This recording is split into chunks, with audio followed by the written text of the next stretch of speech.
Welcome to everyone. My name is Jane Carpenter-Rock, and I am Deputy Director of Museum Content and Outreach here at the Smithsonian American Art Museum, and we're really pleased that you joined us this evening. And it's also my pleasure to welcome you to the Clarice Smith Distinguished Lecture in American Art. First, I bring you greetings from our director, Stephanie Stebish, who regrets she could not join us tonight. And if you will indulge me before we get started, I would like to acknowledge the diverse and vibrant Native communities who made their home in this region, the Native peoples on whose ancestral homelands we are gathered, and the labor of people who were enslaved in constructing this historic building. Thank you. The Smithsonian American Art Museum established the Clarice Smith Distinguished Lectures in American Art in 2004 to present new insights in American art from the perspectives of outstanding artists, critics, and scholars. This annual series takes place each fall and is made possible by the generosity of Clarice Smith, who sadly passed away last year.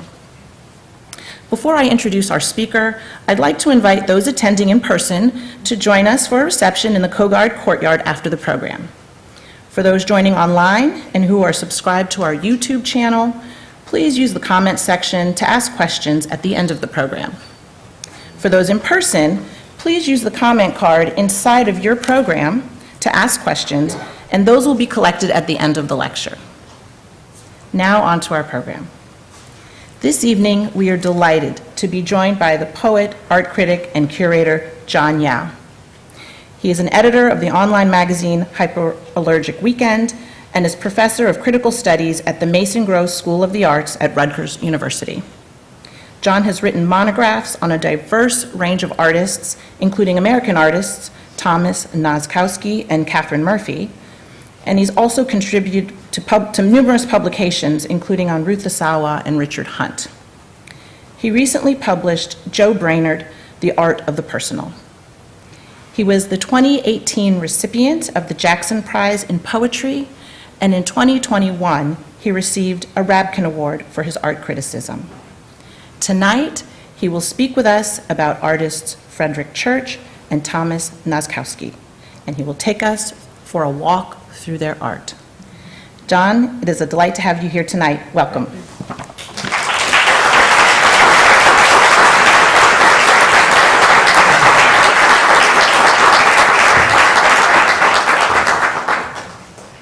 Thank you. All right, I'm going to take off my mask because I think I'm safely away from you. And I'm going to get my talk out.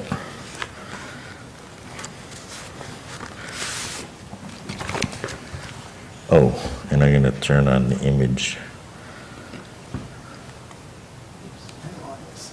Oops. What happened here? Willie. Yep, hang on. Let's see here. He's the genius of the house. Only when it works. Okay. Not did that. Well, There's 80 images. I know. Hang on. Okay, what's up? We are still in here. I'm still in here. Temporary inconvenience. Permanent. All right, I'll just begin anyway. So when I was first invited to give the Clarice Smith Distinguished Lecture by the Smithsonian American Art Museum, I had been thinking about writing an essay on the relationship between Frederick Church and Thomas Nozkowski. It was a half-formed idea, or what I would call a poetic juxtaposition, that I thought I might one day get to, knowing the place between these two artists offered many rabbit holes to go down and explore. But I had no plans of when I might start this essay, or even if I ever would. It was just another of many notes I made to myself. The impetus for pursuing this unlikely pairing was because I knew that both men shared a deep love for the Catskills, a series of plateaus in the southeast region of New York State that had been eroded by rivers and creeks to develop a series of steep reliefs. I had intuited that there was a deeper connection than the fact that these two men lived much of their life in the Catskills and drew inspiration from a terrain that they knew well. As anyone who has hiked in this area knows, one can stand on top of one of the plateaus and see that the surrounding mountains are around the same size. Okay. It is an area of accessible elevations that allows one to see far into the distance. Standing there, one gets a measure of human dimension bound up with the proportions of the measurable geographic earth and the limitless sky. What, I wondered, did these two artists do with the realization that they're minuscule in the face of the universe? As I delved deeper into their lives and works, I realized that the bonds between Church and Nozkowski, artists who worked in dissimilar styles in different centuries, ran far deeper than I had originally intuited, as it extended far beyond their art and had to do with their regard for the Catskills and what we call wilderness. On this subject, one of their connections is the early 19th century English-born painter, poet, and architect Thomas Cole, who's both an early environmentalist and founder of America's first major art movement, the Hudson River School of Landscape Painting. While Church, who studied with Cole from June 1844 to May 1846, is crucial to the second generation of artists that made up the Hudson River School and is the better known of the two. It's important to recognize the role that Cole and his allegorical landscapes played in Church's understanding of the relationship between human beings and the natural world, and how that understanding, however indirectly it may have been grasped, played a role in the work of Thomas Nozkowski. He became known for his modestly scaled abstract paintings. After all, Church was widely acclaimed in his lifetime for his dramatically lit panoramic views of mountains, rivers, waterfalls, and sunsets. His exhibitions were dramatic events, acts of American showmanship, which Stephen Jay Gould characterized as an odd mixture of commercialism and excellence, hoopla, and incisive analysis, whereas Nozkowski eschewed commercialism and hoopla. However, in 1859, unmarried and at the height of his fame, and while basking in the attention of the exhibition of the Heart of the Andes brought him, Church changed his life. He saw his future wife, Isabel Carnes, 10 years his junior, at his exhibition, wooed and married her. In celebration of this new life and for Isabel, he bought land on a hill opposite where Cole, his beloved teacher, lived and worked, and where he first studied. Red Hill, as the high shale bluff was known, offered a view of where the Hudson widens into a lake-like expanse, framed by the receding ranges of the Catskills and Shawguns, but beyond, as James Anthony Ryan wrote in his essay on Church and Alana. It is a place that Cole sketched 4 times in the 1830s, my gosh, and where he brought his student Church. I wish I could project them out of my head, but in addition to being painters who drew inspiration from the changing landscapes of the Catskills, Cole, Church, and Nozkowski were also environmentalists devoted to land preservation. In fact, I would suggest that their concern for the wilderness circles back to the question that I posed earlier. What do we do when we realize that we're brief, tiny presences in an expanding universe? In fact, I would go so far as to say that their art and environmental concerns are inseparable. Their regard for the landscape and the particular way each of them envisioned it in their paintings and life is the basis of my lecture. And while I draw connections between these disparate artists, which might seem reductive, I also want to propose that what delights us about their work is that there's always more to see, say, and think about. That what holds our attention is not the degree of verisimilitude or abstraction they achieved, but the generosity the work offers us and the mystery of its existence. For the most part, I will read chronologically, but like someone on a hike, there will be, as you might have already surmised, digressions, which I hope will be of interest. I am your digression, okay. Before I begin the formal part of my talk, which by then I hope the images will be up, I want to thank the Smithsonian American Art Museum for inviting me to give a lecture, as this enabled me to pursue a subject that I had idly daydreamed about. Will Coleman and Allegra Davis of the Alana Partnership, who've answered my many questions, with further thanks to Will for contacting me after he found out about the subject of my talk, and for taking me and a friend on a guided tour of the 250 acres of the Alana State Historic Site where Frederick Church built his dream house.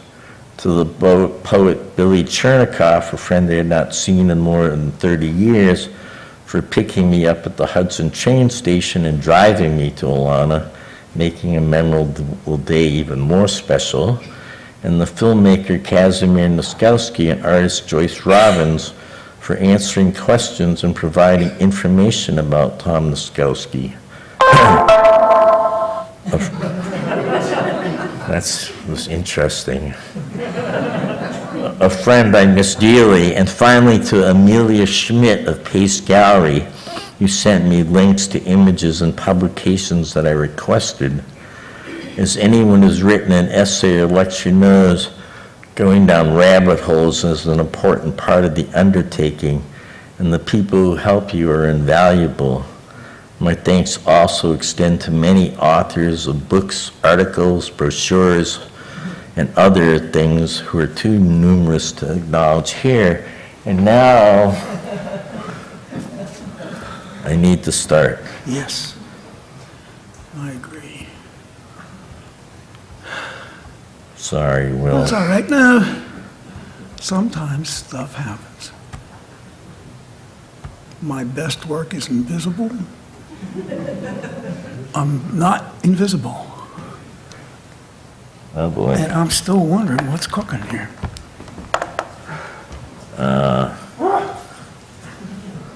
Should I keep going? All right. Thomas Cole was born in 1801 at Bolton, Lancashire, in northwestern England near Manchester and Liverpool, which was the epicenter of the Industrial Revolution. He was one of 4 children and the only male. As a young boy, he worked in a textile factory where he witnessed the effects of industrialization, unsafe working conditions, pollution, social unrest, factory burning, machine breaking, and the devastation of the landscape.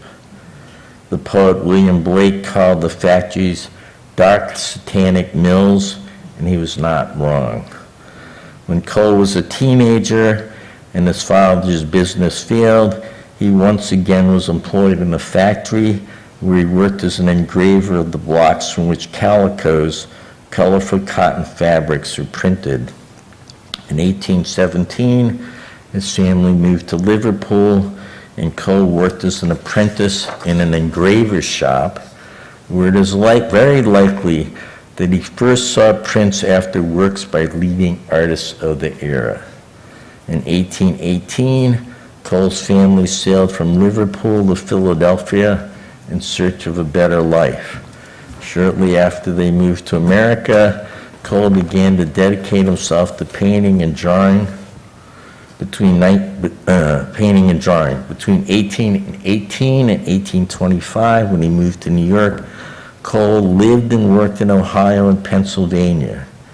In 1822, after receiving rudimentary lessons from an itinerant painter and pouring through a small collection of books, Cole struck out on his own and began painting portraits, genre scenes, and the occasional landscape in Pennsylvania and Ohio.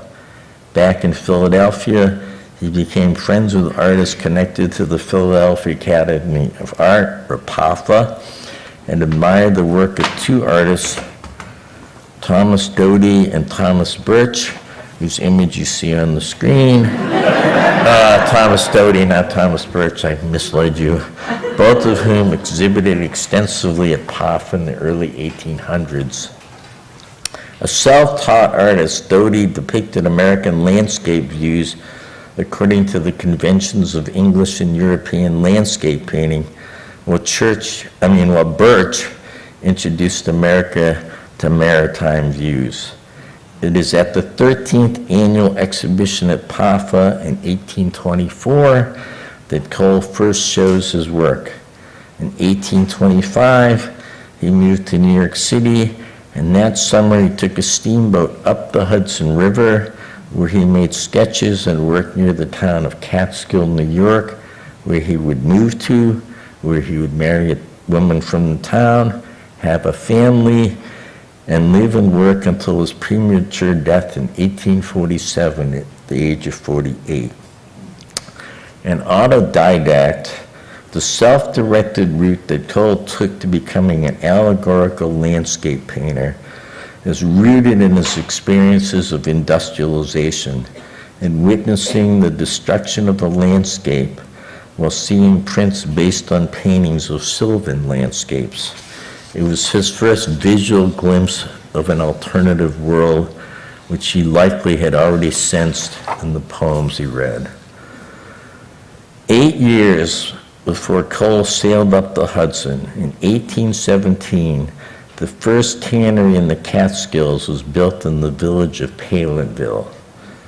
If you travel from the town of Catskill, where Cole first stayed, to the Catskill Falls, which he painted a number of times, the road passes through Palinville. In 1824, the year before Cole arrived, the Catskill Mountain House also opened near Palinville. Set in the Catskill Mountains, the hotel looked onto the Hudson Valley. The tanning towns of Tannersville and Hunter lie to the west of the falls.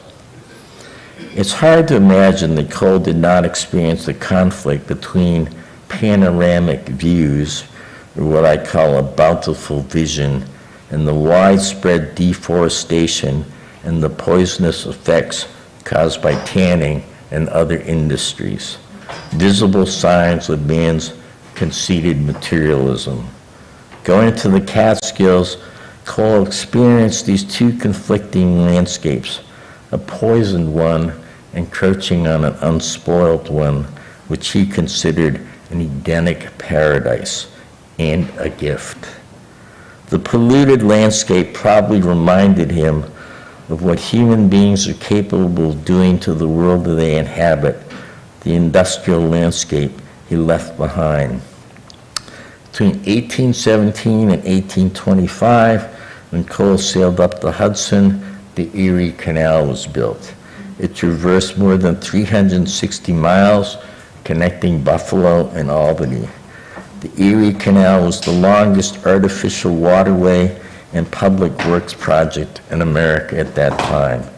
One of the canal's functions was to give those living in the southern region of New York access to the northern timber for fuel, charcoal, and building materials.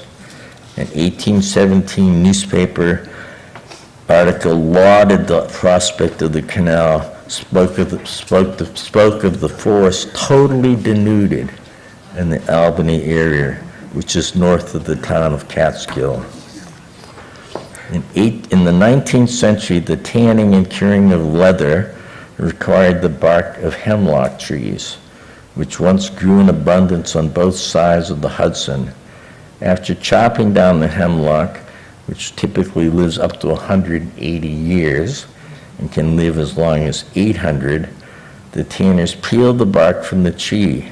Needing nothing else, they left the tree trunks to rot. After an area of the forest has been free cut, the men moved on, leaving the area filled with stumps and rotting trees, despoiling the land, and fouling the waters of the nearby creeks and rivers with tannin sludge. In the leather industry's heyday, as many as 64 tanneries operated in the Catskill region of New York, and it was estimated that 70 million hemlock trees were harvested for their work. This history of excavation and destruction with no thought about the future helps shape the forests that we encounter in the Catskills today. It is this world of burgeoning industry, environmental destruction, and the accelerated disappearance of the wilderness that Cole sails into when he travels up in the Hudson River. Growing up in northwestern England, having witnessed the deleterious effects of unregulated industrialization on the landscape, it seems to me a number of Cole's paintings invite viewers to appreciate the wondrous landscape as well as recognize it as a cycle of birth, death, and rebirth, Cole's Christian vision of the Catskill landscape. So this is from the bluff at Minnewaska. You can see it was taken by Joyce Robbins, who was married to Tom. Oh, now what? Sorry. This is Thomas Cole, 1801, 1847. This is the house, the studio. It was destroyed, I believe, in a fire or something. Fell into neglect, and then they rebuilt it according to his plans. So he was also, for 3 years, listed himself as an architect. So he was many things. Okay. Now what? Sorry. I'm doing something wrong here.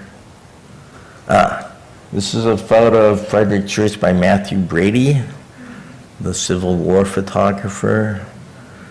And then if you've not been to Alana, I suggest you go. Wait, now something. This is me screwing up. Willie, help. No, I just can't move it now. You know I'm doing... Is it? No, it's my fault. Sorry. I'm doing something wrong. No, we switched machines on you. Oh, you did? But we didn't take this little gizmo. Get in here. So the button, which one I press? Oh, that's what I Okay, need. no, making sure. Oh. Never mind. And we could talk? Wait. Okay. There we go. There we go. Woo. Alana, which you should all visit. It's pretty extraordinary and curious in many things. This is the view of the swell in the river from the grounds at Alana. That's why he built the house where he built it, because he wanted that view, which is with the Catskills on the far right, okay? And then this, they think, might have been a studio. It was moved, but for various reasons, it was too much to go into. And it was repurposed because that's something you would do then, not simply make a McMansion. They think this was a studio, all right? And that's Tom Nozkowski. So I'm gonna get you up to that, all right? So one of Cole's, never mind, no, wait. So that's Tom. That's Tom in a studio in Hester Street in the Lower East Side. Just to show you how hard an artist works. I actually never asked him if he ate a lot of tuna fish. And then that's a studio in High Falls, New York, and it's actually his wife's paintings are in the far right. All right, industrialization. So that's just a photo of what England looked like at that time, or an image. And you can see the pollution pouring into the sky. Smog, as you know, is fog and smoke, is where the word comes from. And that's the landscape by Thomas Doty, right? It's a very picturesque landscape with the swans, the mountain in the background, and then that's the Catskill Falls that Thomas Cole goes to see. It's a two-tier waterfall. It's the highest waterfall in New York State. I believe it falls 260 feet. So, and you can see, if you look at the bottom one, there's a kind of overhang. Can you see that? So that's important. You'll see. There's another view of the overhang. So it's a pretty spectacular view, and by the time Cole is painting, it's already a known place to go, all right? And this is another view. And then that's the painting he does, one of them. I'm going to show. So anyway, one of Cole's responses to this severe land degradation is the beginning of the land preservation movement, which Church expanded on and which Nozkowski continued and also expanded upon. Today, the New York State Department of Environmental Conservation manages nearly 5 million acres of land. Nearly 3 million of those acres are classified as forest preserve. 2.7 million acres are in the Adirondack Park, and 288,000 acres are contained within the Catskill Park, the area where Cole, Church, and Nozkowski lived and worked. These parks were first designated by the New York State Legislature near the turn of the 20th century and originally included only state-owned forest land. To this, I would add the Alana State Historic Site. The preservation and restoration of Alana, Frederic Church's house overlooking the Hudson and the Catskills, offers the viewer or visitor magnificent views, as well as contains a well-documented history of this landscape, both in art and correspondence, and the different ways it was regarded. Just a little side note, no, never mind. It's, I don't know if I can take all these digressions. So there's thousands of, many artists are hoarders because that's what they do. So he kept records and papers, and all of it, when it's the last, or one of his last living, I think it's a daughter-in-law is dying and the house is about to be sold off and maybe made into a subdivision. A man works to save it because he realizes what the contents of that house were. He couldn't believe that in 1964 it was almost exactly as it was when Church was painting, right? So then it gets saved. All right. So the paintings I'm going to talk about, 3 early paintings: Lake with Dead Trees, Catskill Falls, and Falls of Catskill, and then one dated a decade later, View from Mount Holyoke, Northampton, Massachusetts, after thunderstorm Oxbow. So you can see the immediate difference between Cole and what was being done at that time, right? No, that's the laser light. And this is another one, obviously a different view. You'll see there's a man in the middle, right? Okay, he's Native American. So by the time Cole begins exploring the Catskills looking for subject to paint, the Catskills is a known destination. James Fenimore Cooper, author of The Pioneers, 1823, and The Last of the Mohegans, 1826, wrote about the area. After his first visit to the Catskills, Cole went on to make 4 allegorical paintings based on Cooper's Last of the Mohegans.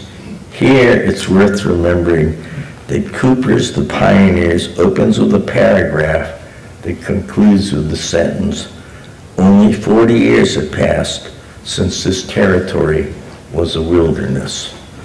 Cole and Cooper, who were first-hand witnesses of the conversion of the wilderness into farmland, factories, settlements, and towns, recognized that waste was one of the results of domestication and progress. Witnessing the landscape that American homesteaders and business entrepreneurs had established as they cut down forests and cleared land, Cooper concluded that there's a constant struggle between civilization and nature, something he observed around the town of Cooperstown, which his family founded and where he lived. Cooper came to believe that American civilization, unable to escape its traits of arrogance and wastefulness, would eventually destroy the wilderness.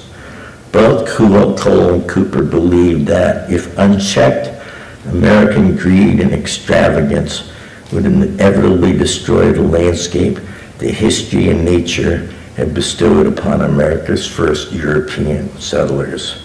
In contrast to the people who first lived on this land, the European settlers would not recognize it as a gift. Cooper hoped for a pastoral paradise, a world in which civilization lived in harmony with nature, but envisioned that materialist excess would overwhelm everything. As conveyed by Cole's Desolation, the last painting in the series, The Course of Empire, that he worked on in pursuit of a higher style landscape. A two-tiered waterfall, Catskill Falls, is the highest cascading waterfall in New York City. Oh, I've already said all this. All right, so let's have to move on here. You'll see the storm cloud above. You see that there's red trees, autumn, green trees in the back. He has the whole cycle of the season and weather, right? And that's really something that he's about. And you see it with a shaft of light coming down in the middle. And then there's a man again. I don't know, can you see the man standing on the ledge? He's right here. Okay, so he's appreciating or in communion with nature. He's not harnessing it. The waterfall and that light, it's like a covenant, right? Heaven and earth. So, I mean, as much as they're postcard paintings, they're not, right? We tend to see them that way, but they're not. And this is the lake with dead trees. Storm cloud above on the left, blasted trees. Now the question that struck me, because I read a fair amount about this painting, was the lake is surrounded by dead trees, the water's brown. Was he indirectly referring to tannin sludge? Was he referring to the biblical, the flood, where trees, the roots would all have died? And at the same time, you see the sun breaking, you see different, the weather going, the blasted trees going to the green trees, right? So he still has a sense of rebirth, that the landscape can be reborn, but I think he realizes that people have to be involved in it, all right? And just to throw this in there, and I don't disagree with this person, they thought the two deer were unnecessary in the painting. So, not everyone's perfect. And now that's what the landscape looked like when Cole showed up. I just wanted, this is what, and they peel all the bark off and they leave the trees there. Right, and the other thing that they do, the other tree that's really needed for tanning is oak. So it's oak and hemlock, or the two trees are cutting down. And that's men peeling. And that's the course of the empire. This is destruction, where it's a 5-part painting. I'm showing you the last two. okay, where he believes that finally excess is going to destroy the empire. It's not democracy, if you notice, he says empire, but it's really, he's trying to get people to think about it. And this painting, the 5-part painting, was commissioned by somebody. And this is where he thinks he wants to do a higher form of landscape, okay? And then that's destruction. And again, you see this tree, the vegetation growing up this post. That nature somehow is capable of rebirth, even if man is the destructive force. Okay? Are you with me? Okay.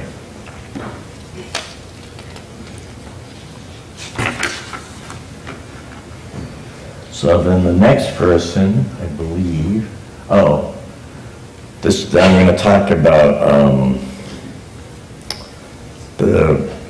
a painting he's done. But this is done, these are 40 etchings made with the camera lucida by Basil Hall. And I want you to just look at the top one.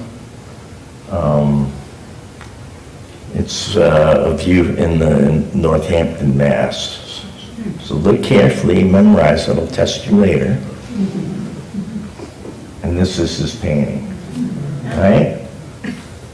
It comes from that, but it's not that, right? He changes the perspective, the tilt of the landscape.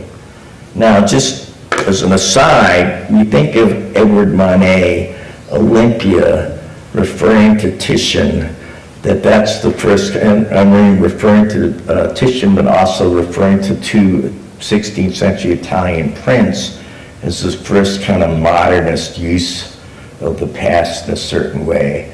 And I would say Cole was parallel. Maybe not a modernist, but certainly already using a pre-existing composition, but then changing it completely to his own purpose. And on the left is the wilderness, on the right is the, tilled land, farmland, less trees. Two things to notice: there's Cole looking out at us from a declivity, kind of saying, okay, what do we want? How are we going to balance the two? How are we going to talk about the encroachment? If you think of the right as the east and the left as the west, America, they're moving west, right? He's already aware of what's going on, right? And then the umbrella, which joins the tilled land to the wild. What's the relationship? That was where he was sitting when he's viewed the landscape on the paint box, which you can't see. I didn't get a good detail, I don't think. He signs it, all right? So he's really aware, in 1836, of what's happening to America, right? And he's upset about it, I would say, all right? And at the same time, you can see the clouds. I mean, all of his landscapes have a kind of allegorical undercurrent, right, that should be looked at. So what's the optimal outcome of the pastoral landscape? Is that the desired goal, to have everything be what's on the right? How do we relate, how do we negotiate what's on the left? What do we do with it, right? And I think he's really aware of this, having come, as I showed you in that factory picture, from a devastated landscape. That's really one of the things that, influenced his vision, okay? So around the time that he works on this painting, the Oxbow, he publishes an essay in America, an essay called Essay on American Scenery, an American monthly magazine, January 1836, where it reaches a wide audience. And he writes, I'm just going to quote 4 statements from it. 1, from the indifference with which the multitude regard the beauties of nature, it might be inferred that she had been unnecessarily lavish in adorning this world for beings who take no pleasure in its adornment. right? That's written in 1836. 2, the spirit of our society is to contrive, but not to enjoy. Toiling to produce more toil, accumulating in order to aggrandize. 3, I cannot but express my sorrow that the beauty of such landscapes are quickly passing away. The ravages of the axe are daily increasing. The most noble scenes are made desolate, and oftentimes with a wantonness and barbarism scarcely credible in a civilized nation. The wayside is becoming shadeless, and another generation will behold spots now rife with beauty desecrated by what is called improvement, which as yet generally destroys nature's beauty without substituting that of art. And then the 4th, the sky will demand our attention. The soul of all scenery, in it are fountains of light and shade and color. Whatever expression the sky takes, the features of the landscape are affected in unison. More than being a Christian vision of unity, Cole's last observation suggests that climate is central to the kind of landscape that we find below it. In this insight, Cole seems to predict an important discovery by the German polymath, explorer, naturalist, and writer Alexander von Humboldt. When we think about the scope of Cole's statement about the sky, it's worth remembering the sky, which is changing and not uniform in the paintings that I've cited, always plays a major role. It's also around this time that Luke Howard that clouds get named and they begin looked at scientifically rather than say mythically, okay? And so that's just another aside, and I'll go more into it in a minute. Remarkably, Cole published his essay the same year that Ralph Waldo Emerson published a book-length essay, Nature, in which Emerson developed a non-European, non-traditional appreciation of nature that aligned with Cole's. Both men formulated a philosophy that ran counter to the commonplace American view at that time that nature, or what Cole called the wilderness, was a commodity, and that man, rather than nature, was the center of the world. Okay. Here's the details. So that's him, and then you see the chair.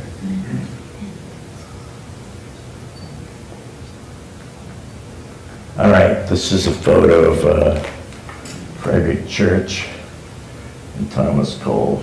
Thomas Cole drew Church when he was a young man and came to study with him. Okay. And this is an early painting when Cole was a student of, Church was a student of Thomas Cole. He's around 19 at this time when he makes this painting. I love to show it to my undergrads and make them nutty. Okay. And it's a factory building. It's sort of interesting because of what Church goes on to do, that this is one of his early paintings. All right, and then when Cole dies, he does this painting to the memory of Church, and you see the crucifix, the cross, and the sky. All right, I just brought this up. So Cole at one point goes back to England, and he meets Constable, and he meets Turner, and Constable shows Church his cloud studies, okay? Now, at that point, Constable had been reading Luke Howard, a minister who had observed clouds walking from the rectory to the church, from where he lived, and finally making a science of it, right? That he breaks it down into 3 kinds of clouds and then various subdivisions. So at that moment, clouds become looked at differently. and science enters into art, right? And this is some cloud studies by Thomas Cole, right? And then Frederick Church, who evidently did many, many, many cloud studies. I mean, I think actually a book of them should be published, but that's just me talking.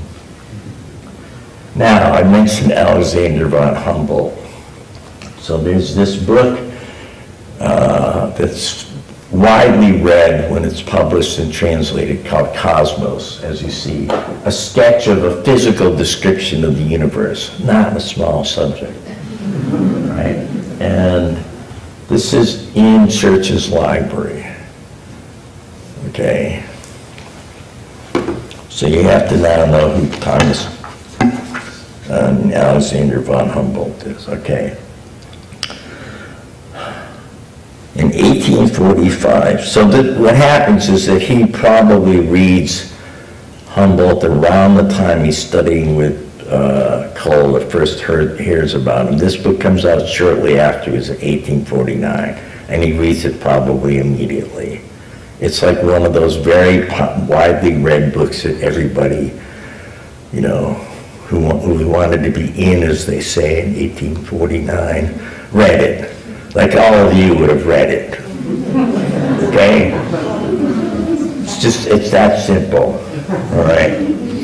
In 1845, Alexander von Humboldt publishes Cosmos. The translation of this book made Humboldt a household name in America, as well as influenced many American writers, including Walt Whitman, who had Cosmos on his writing table when he wrote Leaves of Grass. We hear von Humboldt's influence in Song of Myself.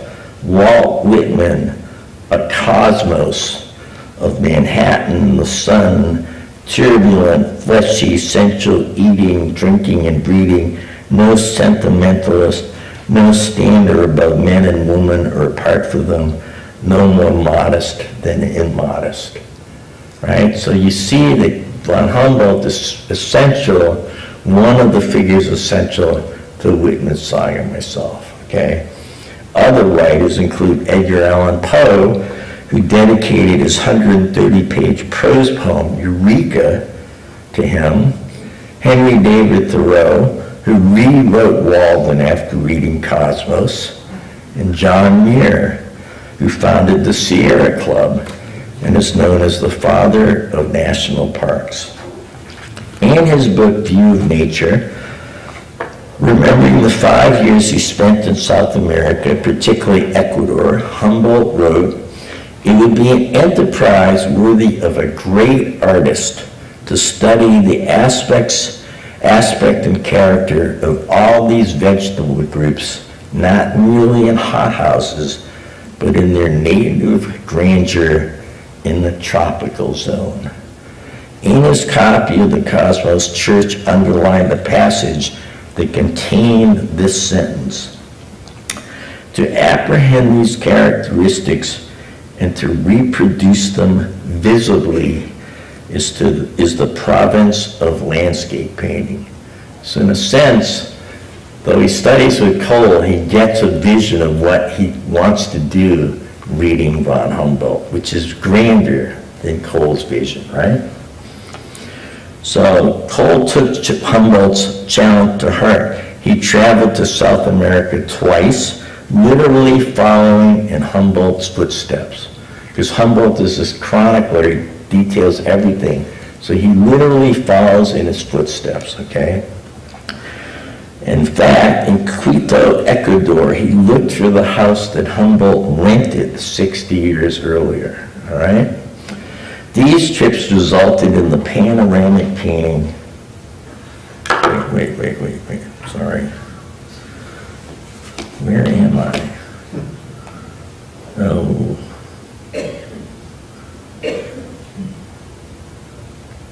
what happened? Oh, here it is. Let's hope this works. Oh, no.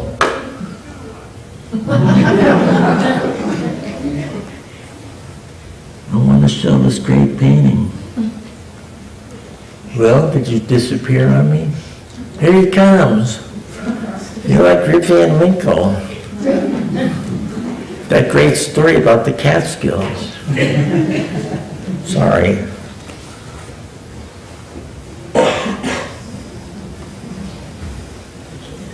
Okay. I just need to get, I don't know what, I'm doing something wrong. Yeah, it's bad mojo day, I guess, but oh well. What are you trying to, advance it? Yes. Okay. Hey, what is my story here? Oh, I see. Let's try that one. Oh, okay. So one of the things he did, just, when he came down, he climbed this volcano, Humboldt. And when he came down, he made this guide, this, what he called I forget, sorry. And it's a detailed thing of all the vegetation growing in the climate. And he realized that the climate determines what grows there. Okay, so it's really the first kind of chart or kind of understanding of ecology, nature, et cetera, et cetera. And it's kind of a major statement, all right? So that's Humboldt. That's the painting I was trying to get to, Heart of the Andes. It's a composite picture, okay? So this is what Mark Twain wrote about it. So it's a composite view that's both meticulously detailed in its descriptive passages of paint and an idealized vision, right? It's an unlikely combination of the plausible and the implausible. The same scrupulous attention to particularities and minutiae is present throughout the painting, which adds up to an eye-boggling myriad of details. According to Mark Twain in a letter he wrote to his brother, "You will never get tired of looking at the picture, but your reflections, your efforts to grasp an intelligent something, you hardly know what, will grow so painful that you'll have to go away from the thing in order to find relief." And really what he's touching on, Twain, and then there was one of the criticisms by people who didn't like this painting, is it gave you too much to look at. It was too detailed, and it doesn't add up to a unified vision of the world, which is basically the kind of Christian notion of landscape painting, the whole. So science has entered into this painting, and there's now this kind of tear, right? And he's right at the center of it. Okay, so the tension that something, what's the something that Twain is pointing to but not naming, right? The tension between the unifying view of religion where details are suppressed in favor of an all-encompassing vision and science's devotion to details, no matter how small, and its willingness to not try to make everything fit together is what Twain was one of the first to understand about what some critics perceived as a problem with Church's painting, which is that the details undermine any attempt at unity. According to the art historian Albert Ten Eyck Garden, the Heart of the Andes appealed to the public because of its size, right? The subject also appealed because of its expansive nature. It was nothing less than the summing up of the Andean massif pictured from the rarefied Arctic air of dizzying peaks down to the temperate zones to the green humidity of its tropical valleys. Writing about what he called the odd orientation of Church's painting Niagara, Stephen Jay Gould said, "Church's decision taught him something important about the power of the human imagination and its fruitful union with accuracy." This union is important to Thomas Nozkowski, as we shall see. Shortly after descending Chimborazo, and I've already showed it, but I'll show it again, he does,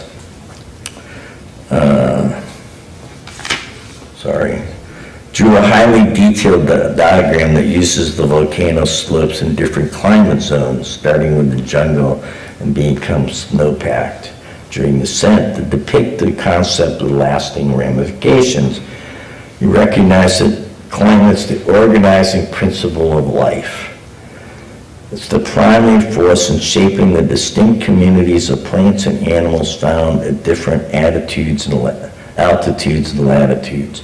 The diagram, Humboldt called it his tableau physique, has become what has recently been described as, quote, an iconic milestone, almost a foundation myth in the history of ecology.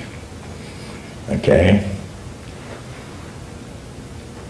So here's a tree. I showed two views of it.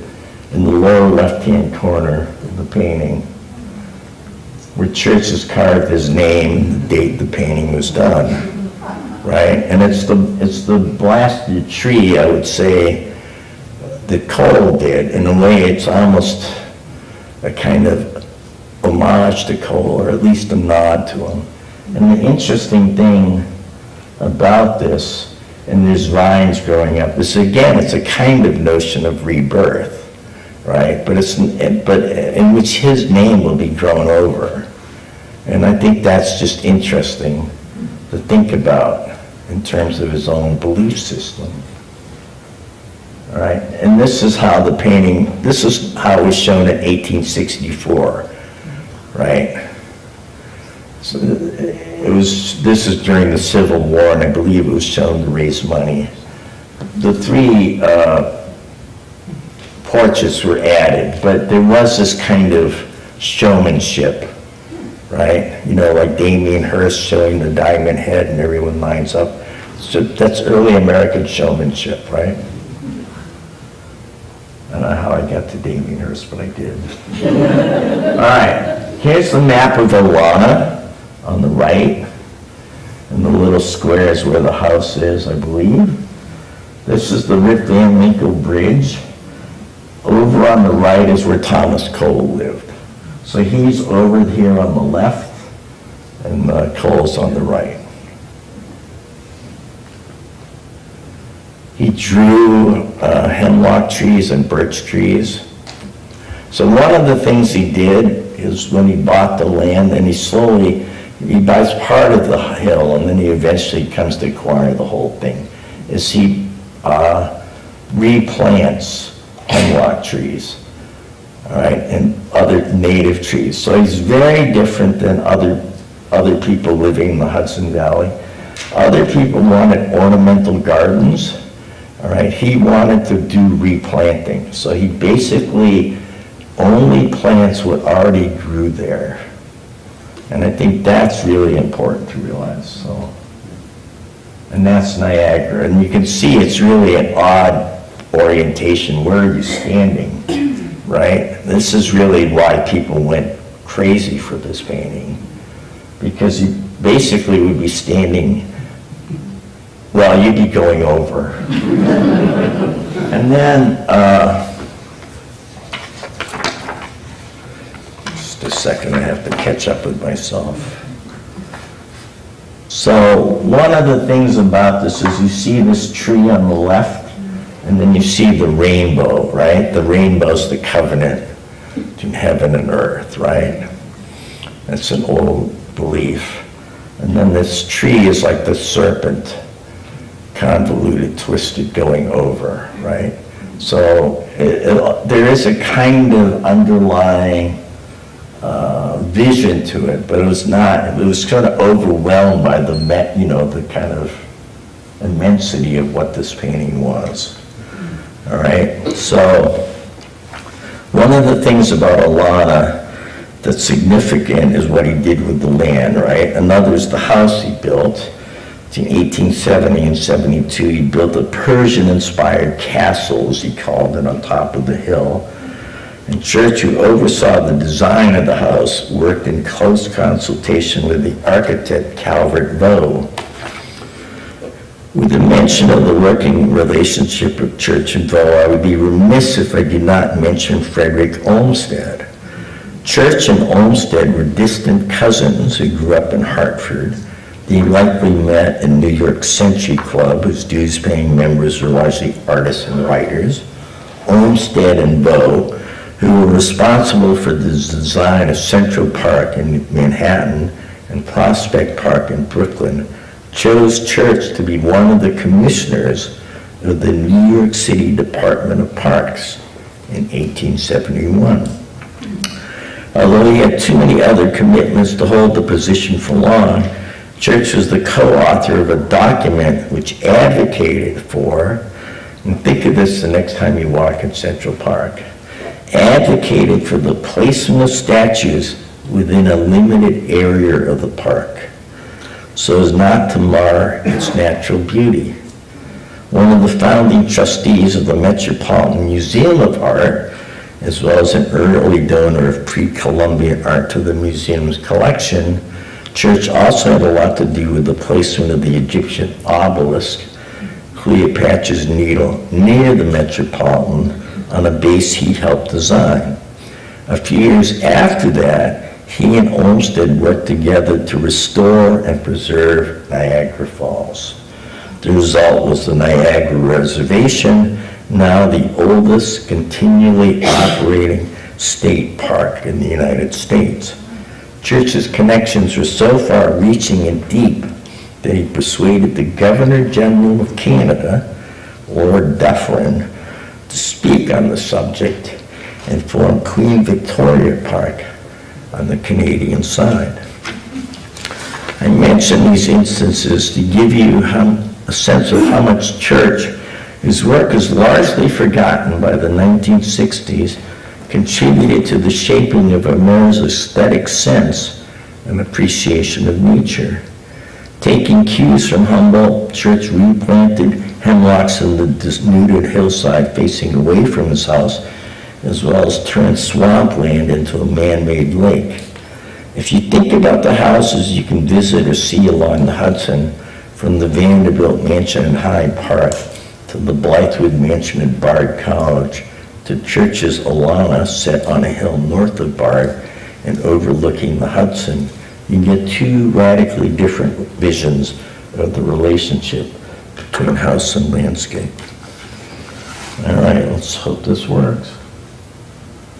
All right, so this is just what David Huntington said about the painting Niagara. And he's the man who's singularly worked to save Church's Alana. He liked Church when Church was forgotten. He was teaching at Smith.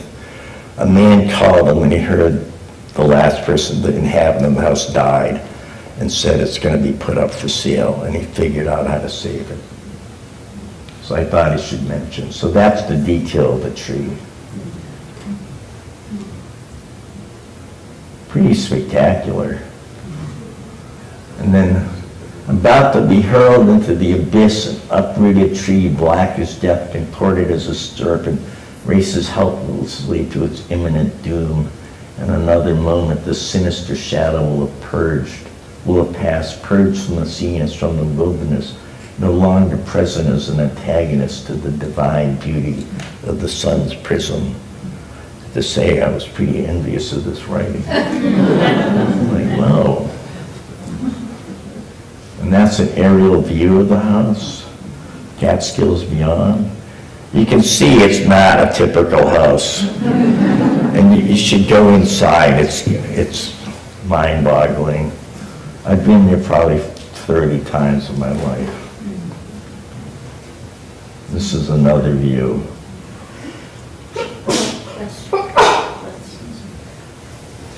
This is a painting he did of the farm. He had a working farm on the property, which they're now trying to redo. And again, just to show you the hemlocks, right? Now, that's the Vanderbilt Mansion. The landscape's oriented towards the house. The house is not set in the landscape dealing with the landscape. The house, Alana, is really built about the views. There's certain places you stand and you get to see the Hudson, you get to see all four directions. It has what it's called a sweeping view of the Catskills. This is a really different sense of man living in the landscape.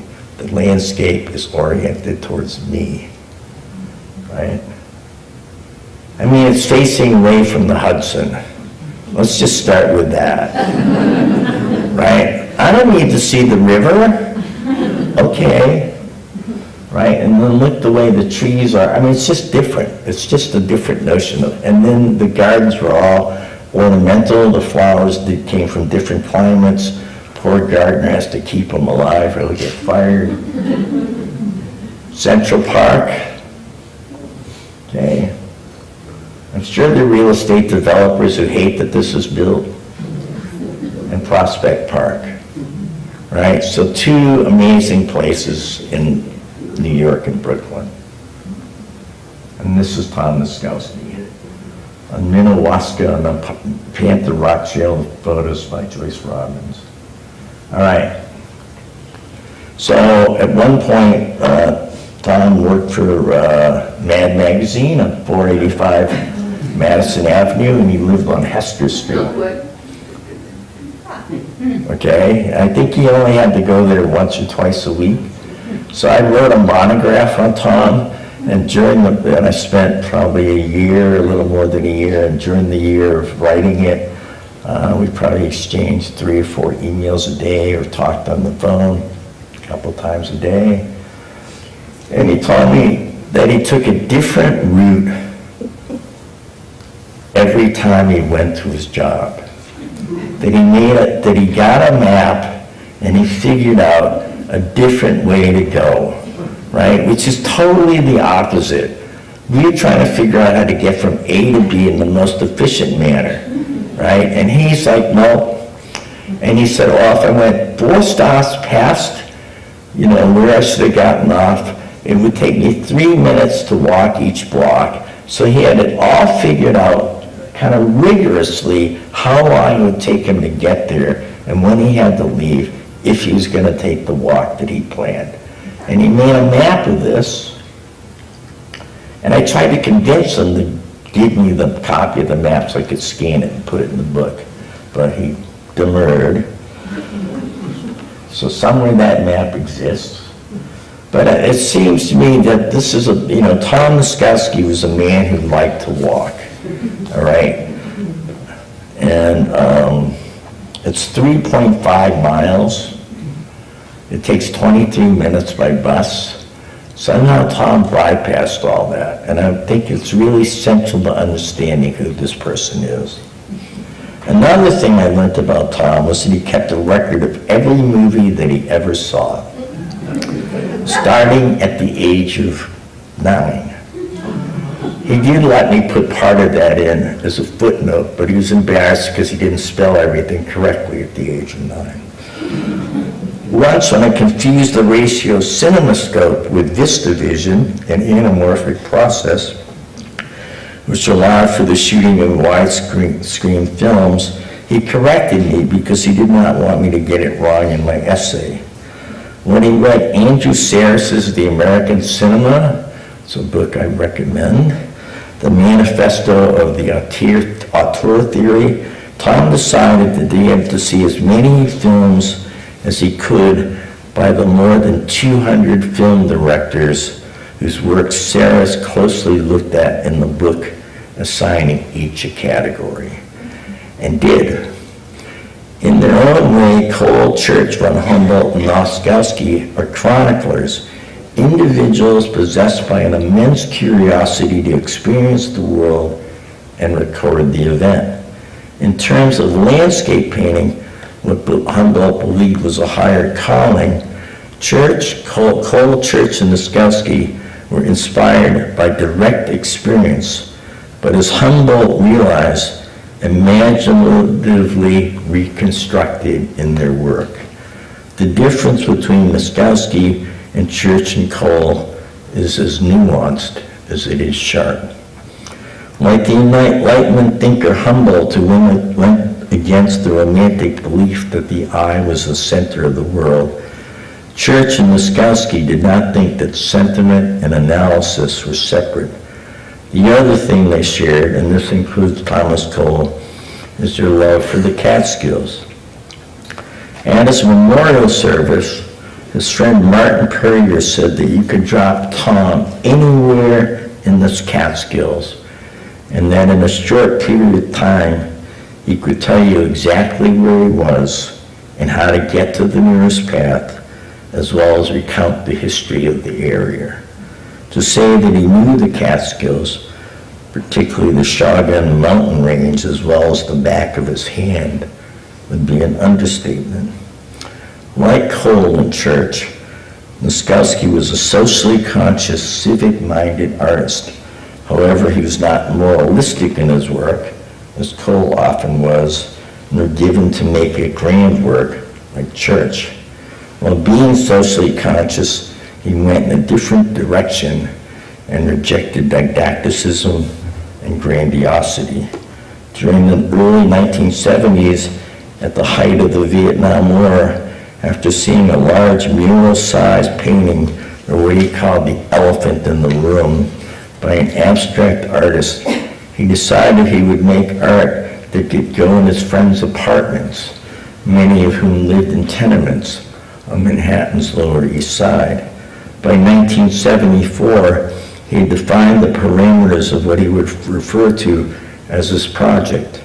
He painted exclusively on 16 by 20 inch prepared canvas boards that were easily available in any art supply store and were thought of something used only by amateurs and Sunday painters, which meant that he was rejecting the masterpiece tradition that the mainstream art world continues to cling to and the art investment world still banks on.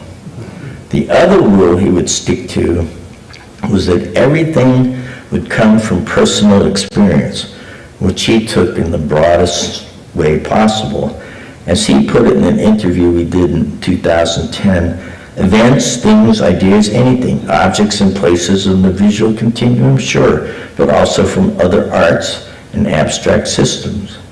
As Tom did not title any of his paintings and worked on 3 sizes in his life, I'm not counting a group of around a dozen outliers, which I believe have never been shown in their entirety, I'm purposely limiting my conversation to works that I know were inspired by something he saw or experienced in the Catskills. There are a dozen paintings that measure 30 by 40 inches that Tom did between 1999 and 2018. Although untitled, like all of his work, Tom did name a specific place in the Catskills in their subtitles: Sam's Point, Katy Kill, Shawguns, Pulpit Rock. And one more thing, I'll just, whoops, sorry. That's a photo that he took of Joyce took of a walk they used to like to take. So there's just one more thing I want to say before I get to the paintings. One of the things Tom and I discussed was that in film there are many genres. The Western, for example, or the screwball comedy. The point he made was that a really great film director, such as John Ford, Kenji Mizoguchi, or Ho Xiaoshen, worked within different film genres. Alfred Hitchcock is quite serious when he said, "Every film I make is a comedy." Filmmakers, according to Tom, transform the genres they work in into something recognizably their own. An idea he would have gotten from Andrew Sarris, right? Which is one of the points that Sarris develops. This way of thinking rejects the art world's emphasis on originality or its later belief in the death of painting and the death of the author. Within this understanding, you could say that Cole did something to the genre of landscape painting, and that Church, building upon what he learned from Cole, did something else to landscape painting. More than 100 years after Church completes Heart of the Andes, Nozkowski brings something fresh to landscape painting and abstraction, starting with scale and the rejection of its signature style. In a number of early paintings, Nozkowski paints a waterfall. Okay, so I'm showing 7. As someone who loved nature and at the same time knew how movies worked, he was interested in different angles and perspectives from the entire waterfall to water running across the rocks. And a video made by his son Casimir talks about how in the early waterfall paintings he discovered how many images he could spin off an actual experience. It was a revelation for him as an abstract artist. But, and he says this with a smile, it was probably something his realist friends knew from infancy. So, this is from 79. I believe this is one of the earliest from 73, so even before he's really said by 74, right?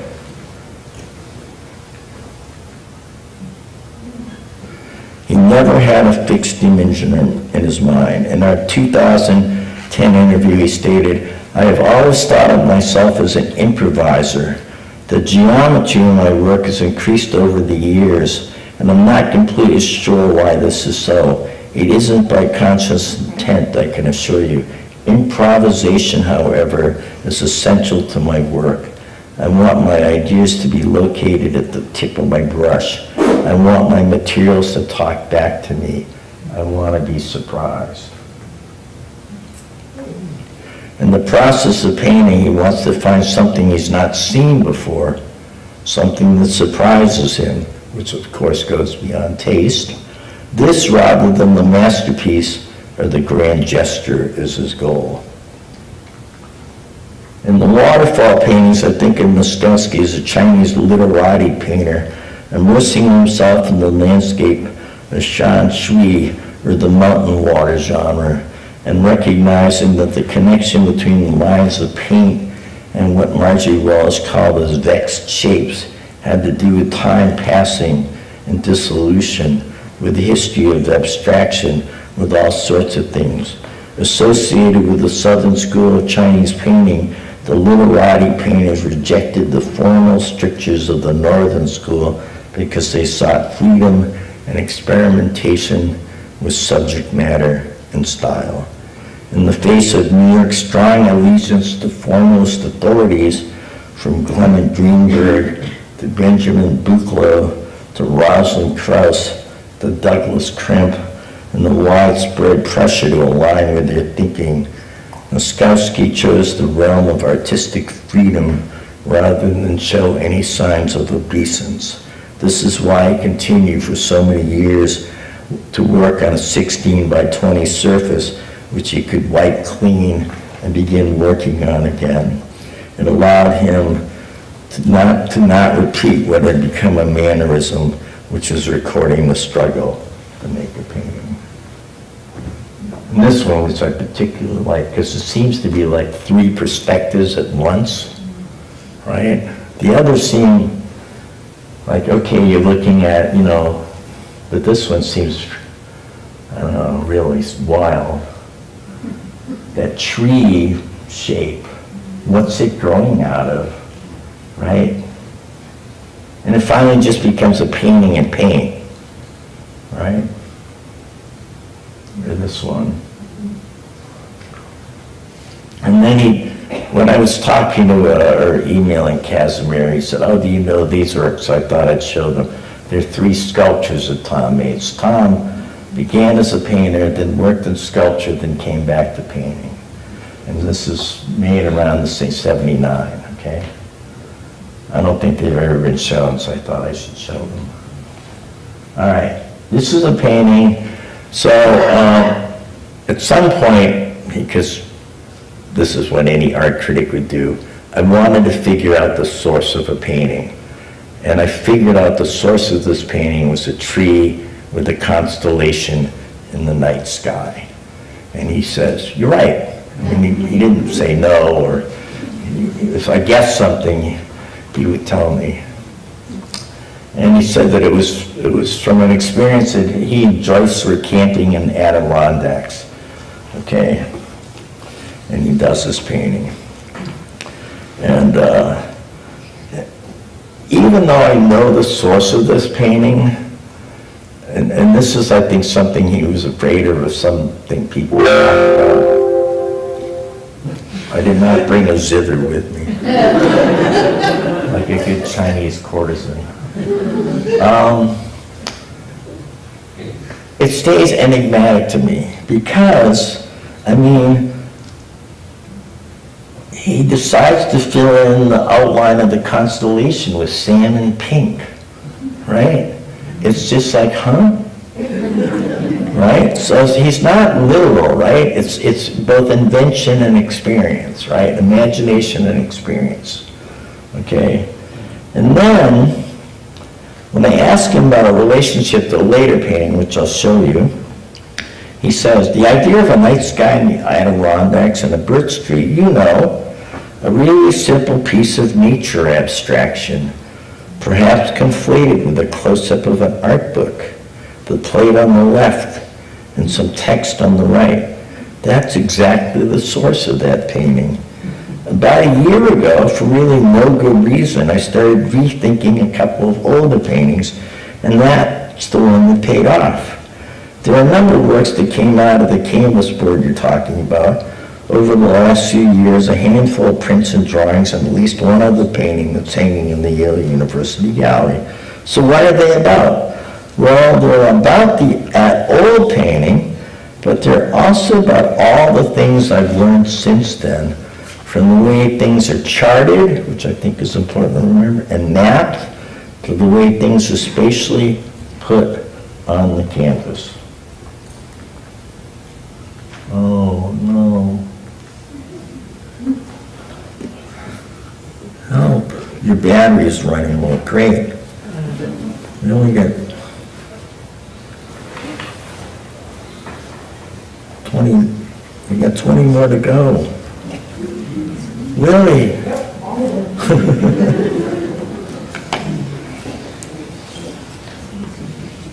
Wait till you see where it gets to. I know you're all holding your breath now. Remember, this is only 16 by 20 inches. Which is, I mean, there's something spectacularly perverse about painting so small, right? That's not even modest in some way. It's really, and I think that's what was really, and then you can see the paint. Here we go, there's the next one for you. That's the one that I see, and I go, this came from that, and he says, yes. And then look how he's changed it, right? And then he does one more that I know of, this one. And the other thing, just to point this out, is that most of the shapes are pretty ordinary, squares, rectangles, circles, right? But then he doesn't, there's no pattern to the color of the stars or the dots. Each one is made. It's kind of a grid, but it's not a grid, it's not mechanical. And then this pen and ink, this ballpoint pen drawing, which, as he said, was really gnarly to use a ballpoint pen, so of course he uses it. Now, this is from the larger paintings, and when Joyce sent me, she said that two figures are talking about land preservation, that was one of the thoughts Tom had. But then if you think about the land, if that's what's in the middle, it's also really changing, right? So what are you saving? What are you preserving? And it's interesting to know that that was one of the subjects he thought about painting. And the other thing I would say about these two figures is that they're both flat and they both seem to be diagonally facing into the landscape. And these are some of the pictures. Oh, shit. I can't believe this. Do you think, like, I was really bad in my earlier life?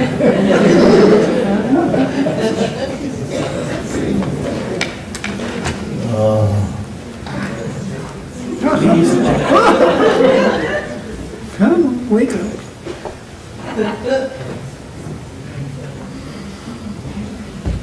Why don't we take some audience questions? I know I'm not mic'd right now, but and sorry to those of you online. But we are running a little bit long. Thank you all for your patience for during our technical difficulties throughout this evening. It has been an exciting adventure for all of us. I'm Gloria Kenyon. I'm head of public programs here at SAM. If you have questions, please use the comment card inside your program. If you need pencils, we have someone who can help you with that. They'll also collect your comment cards. So John, we do actually have a question from online while we're waiting.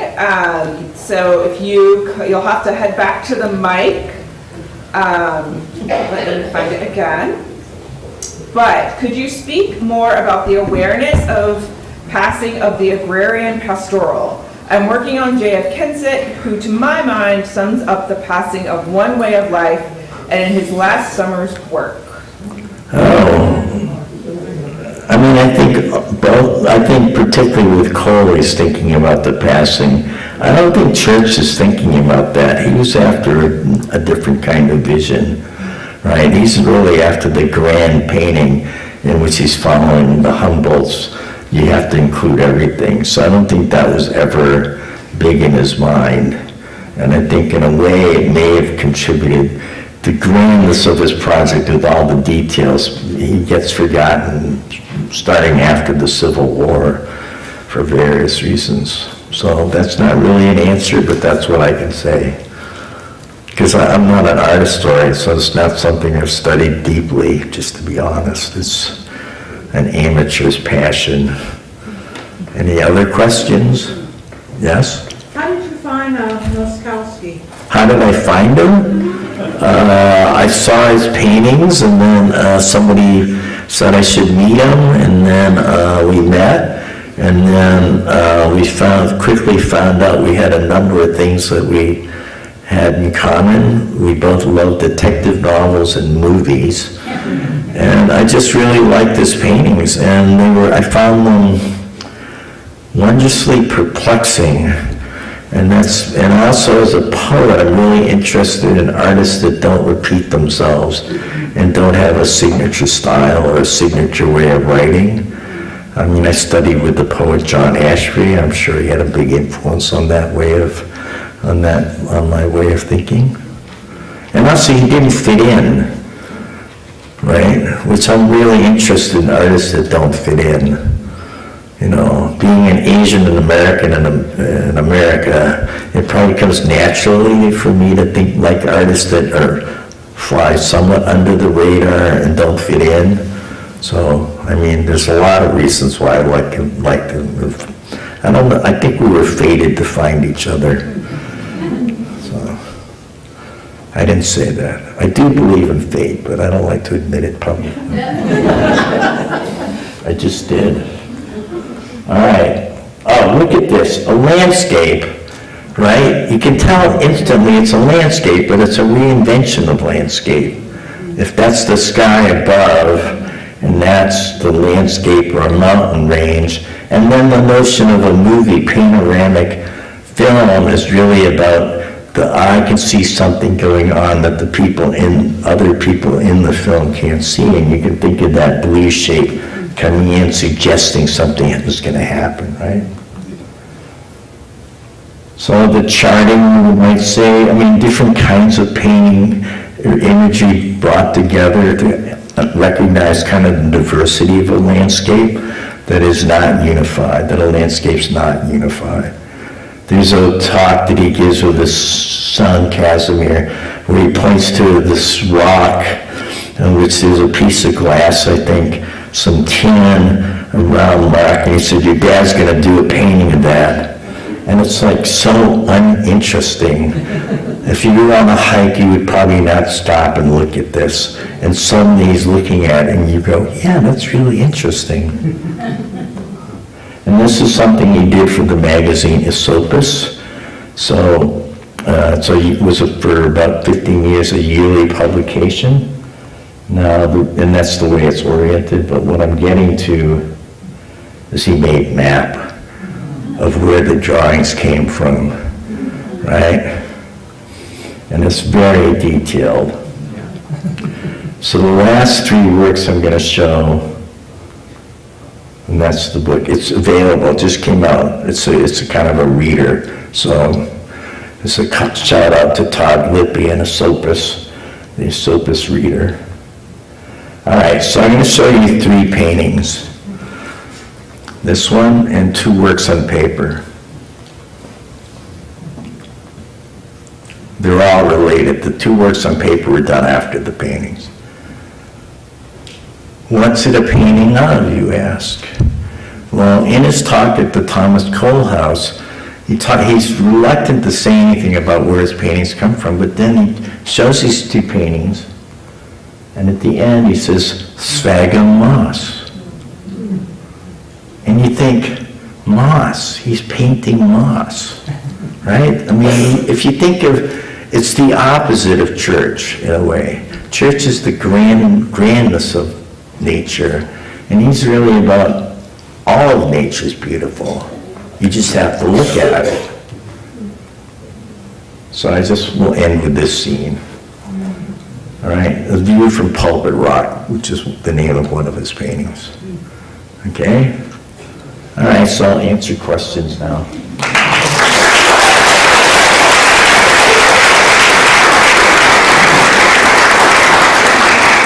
Thank you for your patience. I got to try out my comedy routine in case I need another job. Yes, thank you all so much. Thank you, John, for an absolutely wonderful talk and really beautiful images. Visually very inspiring and lovely to look at. We have time for just a couple of questions, so thank you all for your patience while we ask a couple of these. Artists' relationship to capitalism. Cole and Church both sold paintings to the industrialists that were ravaging the land. What was Nozkowski's relationship to the art market? I don't think people who buy Damien Hirst and Jeff Koons are buying Tom Nozkowski. I think when he says that he is making paintings for his friends, that really the size of the paintings, they're not going to ever reach a certain price, right? And so industrialists don't want to spend too little. I mean, it's true, right? They don't want to, because what's a painting if it's only $50,000 when I can buy a $5 million painting, right? And I'll just throw this out. Paul Cummings, who's a wonderful man who started the American Archives of American Artists and interviewed people, said to me, so I was telling him about a man who bought a Joseph Cornell, and he had spent $500,000. And I was a 27-year-old poet who had $5, right?